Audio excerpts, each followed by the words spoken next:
দোল পূর্ণিমা উপলক্ষে আজকে একটা ছোট্ট মিনি ব্লগ নিয়ে চলে এসেছি, যেখানে সবাই বাইরে ফাটিয়ে মজা করছে, সেখানে আমি বাড়িতে পুজো দিয়ে আর ফ্যামিলির সাথে টাইম স্পেন্ড করে সত্যি খুব আনন্দ পাচ্ছি। কারণ আজকের দিনে সবাই আনন্দ করতে ব্যস্ত থাকে, পুজোর দায়িত্বটা মা কাকিমাদের থাকে, কিন্তু আমি আজকে পুজো দিতে পেরে আমার খুব নিজেকে ভাগ্যবান মনে হচ্ছে।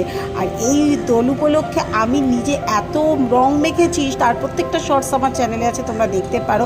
তাই আলাদা করে আজকে রং খেলতে ইচ্ছা করলো না, তাই ঠাকুরকে পুজো দিয়ে রং মাখিয়ে সিন্নি প্রিপারেশন নিয়ে মালা পরিয়ে একটা অদ্ভুত শান্তি পাওয়া যাচ্ছে। আর আবির ঠাকুরের পায়ে ছোঁয়ানোর পর মনে হয় যে কি না কি করে ফেলাম, একটা অদ্ভুত অনুভূতি। তাই মাকে আবির দিলাম, ঠাকুরকে আবির দিলাম, দিয়ে আমার দিনটা আজকে দুর্দান্ত কাটলো। আর সেই জন্যই তোমাদের সাথে এই ব্লগটা শেয়ার করলাম। তোমাদের কেমন লাগলো তোমরা জানিও, আর কে এই হোলিতে কীভাবে এনজয় করেছো সেটাও বলতে ভুলো না। কে আমার ভিডিও কোথা থেকে দেখছো সেটাও জানিও। চলো আজকের জন্য টাটা।